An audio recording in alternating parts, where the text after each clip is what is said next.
Buenos días, estamos aquí con la profesora Ana Gauna. Ella es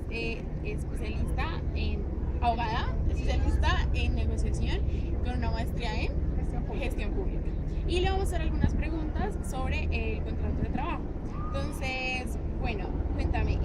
¿qué es el ius variandi y el alcance y qué efectos tiene sobre el contrato de trabajo de acuerdo con la Constitución? Bueno, el ius variandi es la facultad que tiene todo empleador de cambiar las condiciones básicas en un contrato de trabajo, partiendo de la premisa de que estas condiciones básicas, modalidad, tiempo, modo y lugar, deben ser condiciones dignas y justas. No puede, quiere ello decir, un empleador cambiar las condiciones de trabajo sin tener en cuenta las características mínimas en las que se encuentra vinculado al trabajador. Por ejemplo, no puedo yo vincular a una persona en un contrato de trabajo en la ciudad de Bogotá bajo unas condiciones de un X salario y luego decirle que porque a mí me pareció, sin que yo le pague viáticos, sin que yo le pague traslados, sin que yo le pague transportes, tiene que trasladarse por sus propias cuentas de riesgo mínimo una vez al mes a la ciudad de Medellín, sin haberle advertido previamente al trabajador que existía esta posibilidad, porque yo estaría generando un desmejoramiento de sus condiciones de trabajo. Igualmente tampoco puedo generar que, por ejemplo, una persona que se contrata para la prestación de servicios de oficina como secretaria o como mensajero sea la persona que, porque a mí me parece, yo deseo que ahora traiga los tintos, limpie los pisos, lave los baños, haga mensajería, recoja las basuras y preste la celaduría del edificio, porque estaría yo abusando de mi condición dominante como empleador, estaría desconociendo los principios constitucionales y legales que hablan de el derecho al trabajo en condiciones dignas y justas. Entonces, ¿qué pretende este ius variandi? Que si bien el empleador tiene unas facultades discrecionales de cambiar las condiciones, tiempo, modo y lugar, sin que ello afecte de fondo la connotación y las características bajo las cuales fue contratado un trabajador, no puede bajo ningún concepto pensarse en generar un desmejoramiento total de sus condiciones laborales o violarse los principios constitucionales de un trabajo en condiciones dignas y justas, porque precisamente lo que se protege es la situación vulnerable del trabajador. Eh, bueno, profe, la segunda pregunta. ¿Un menor de edad puede celebrar un contrato de trabajo? Un menor de edad puede cerrar un contrato de trabajo con la autorización debida del Ministerio de Trabajo. Lo que pasa es que no cualquier contrato de trabajo. Los contratos de trabajo que, por ejemplo, sean riesgosos o los contratos de trabajo, voy a ponerles el mejor ejemplo, un trabajo relacionado con temas de minería, un contrato relacionado con manejos de residuos tóxicos, un contrato en donde el menor exponga su vida, pues seguramente no va a contar con una aprobación del Ministerio de Trabajo. Por ende, siempre, en efecto, hay que contar con la autorización del Ministerio de Trabajo. Ahora bien, ¿qué pasa en el caso colombiano en donde existen muchos menores que trabajan en el campo, que no tienen acceso a la educación, o qué pasa con niños en condiciones de desprotección total que vemos en los semáforos? Esas condiciones son ilegales y existen normas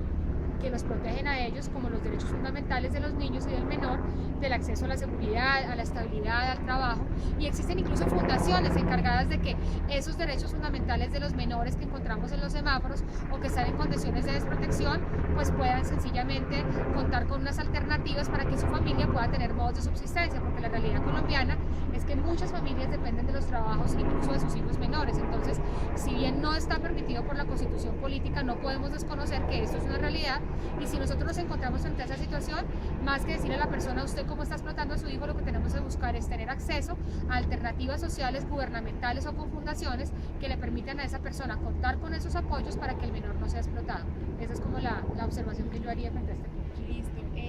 La tercera pregunta. ¿Qué diferencia hay entre un contrato de trabajo verbal y un escrito?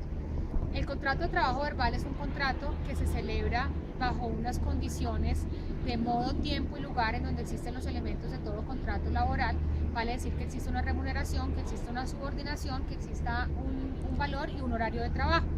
Pero lo que ocurre, a diferencia del contrato escrito, es que las realidades, las situaciones puntuales en el contrato escrito están verdaderamente plasmadas y están verdaderamente detalladas en el contrato y son claras desde el principio para el empleador y para el trabajador. Por ende, digamos que lo que genera una diferencia entre los dos contratos son tanto la posibilidad que tiene el trabajador de hacer valer sus derechos y de hacerlos efectivos de una manera más fácil cuando las condiciones están plasmadas en un escrito, y no tener que de pronto acudir a las vías de conciliación, a las vías de mediación, a las vías del Ministerio de Trabajo o a las demandas laborales para hacer valer sus derechos. Porque en efecto muchas personas creen que porque no hay un contrato de trabajo escrito, la persona no cuenta con esa modalidad, pero para darles una idea de cuánto se aplica este contrato en Colombia, especialmente en el campo, que casualmente estábamos hablando de eso hace unos minutos, y para los jornaleros de trabajo en los campos, bien sea para los trabajadores de finca, bien sea para los trabajadores de ganado, los agricultores, son ejemplos varios que existen permanentemente en Colombia, en donde no se le dice a la persona, venga y me firma este contratico para que me ordeñe la vaca, sino que sencillamente se permite que la persona ejerza sus funciones, ejerza unas tareas y se les tiene que tratar el trato de jornalero y se les tienen que respetar todos sus derechos. De hecho, he tenido casos en mi oficina en donde las personas llegan a decirme que no tienen un contrato de trabajo, pero que todo el tiempo cumplían con las condiciones laborales, y eso nos lleva a una figura que vamos a ver más adelante, que es el contrato de realidad. Ok, profe, perfecto. ¿Qué pasa si el empleador termina el contrato de trabajo sin que medie justa causa?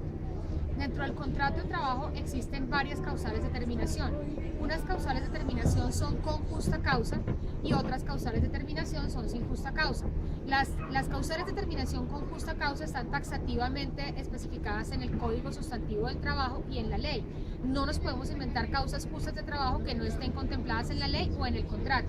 Puede, sin embargo, ser un pacto entre las partes que, por ejemplo, se pacte una cláusula de reserva de la información o de confidencialidad dentro del contrato y que la persona venía cumpliendo con absolutamente todos sus horarios, su tiempo, pero no guardó esa confidencialidad y que el contrato de trabajo se haya establecido que casualmente esa era una justa causa de terminación del contrato de trabajo. Caso en el cual entonces nos vamos a encontrar con una justa causa de terminación del contrato establecida contractualmente, pero repito, no pueden alegarse justas causas sin que estén previamente establecidas en la ley o pactadas en las partes y sin que las mismas no sean violatorias de la ley, porque por ejemplo, no podemos establecer en un contrato que es justa causa de terminación del contrato de trabajo que la persona se venga vestida de verde, porque a mí no me gusta el color verde. Todo tiene que guardar los principios de racionalidad y tiene que respetarse los principios constitucionales de la libertad, la equidad, la igualdad, el libre desarrollo de la personalidad y el trabajo en condiciones dignas y justas. Entonces, una justa causa es la establecida en la ley y una no justa causa o una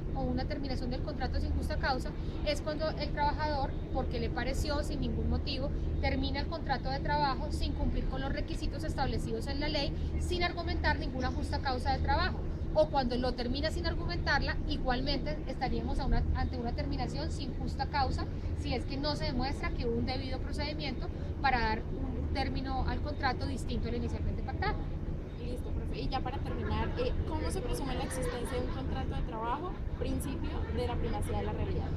Los contratos de trabajo, como les decíamos, no necesariamente tienen que ser escritos y formales, aunque obviamente por recomendación es preferible que así lo sean, en orden a que queden claros los derechos y limitaciones con las que cuentan las personas precisamente dentro de su contrato de trabajo. Pero existen algunos contratos en donde, ejemplo, en el contrato de prestación de servicios, que se utiliza hoy en día mucho por las empresas de servicios temporales, mucho por las organizaciones, para no pagar